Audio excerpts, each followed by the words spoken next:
High friends, praise the lord. Sunday মানে mutton. Mutton না হলে কারোরই ভালো লাগে না, ছেলে যেরকম হাজব্যান্ড সেরকম আমিও একটু ভালোবাসি। আজকে খুব তাড়াতাড়ি একটুখানি মাটন করে নিলাম। মাটনটাকে ভালো করে একটু দই দিয়ে মাখিয়ে রেখেছি। কিছুক্ষণ রাখার পরে আলুগুলো ভেজে নিলাম, ভেজে তুলে রাখলাম একটু হলুদ আর নুন দিয়ে।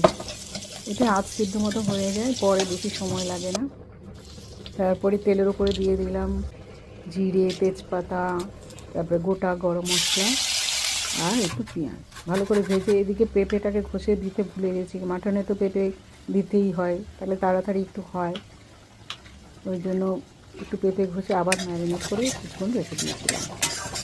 পেঁয়াজটা যেই ভাজা ভাজা হয়ে গেছে, এবার বাটা মশলাটা দিয়ে দিলাম, আদা আর রসুন।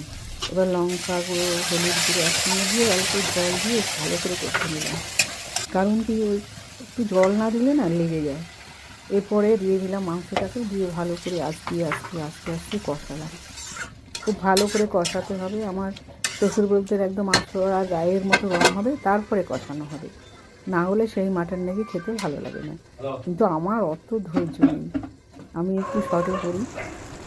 এবার ভালো করে কষানো হয়ে গেছে, মাংসটা ভালো করেই হয়ে গেছে। দিয়ে একটু এরপরে দিয়ে দেবো একটু গরম জল। গরম জল দিয়ে তখন যখন একটু ফুটে যাবে, তারপরে আলুটা একটু দিয়েছি। হাফ যখন হয়ে যাবে তখন আলুটা দিয়ে দিয়েছি। নামার আগে ভাজা মশলাগুলো, গরম মশলা, ধনে পাতা দিয়ে কমপ্লিট আমার মাটন। এবার একাই আছি, খাই আগে, হাজব্যান্ড ডিউটি থেকে আসবে তবে খাবে। কিন্তু 2 পিসের বেশি আমি মাটন খেতে পারি না। দারুণ হয়েছিল মাটনটা। Thank you. Hi friends, praise the lord. Sunday মানে মাটন। মাটন না হলে কারোরই ভালো লাগে না, ছেলে যেরকম হাজব্যান্ড সেরকম আমিও একটু ভালোবাসি।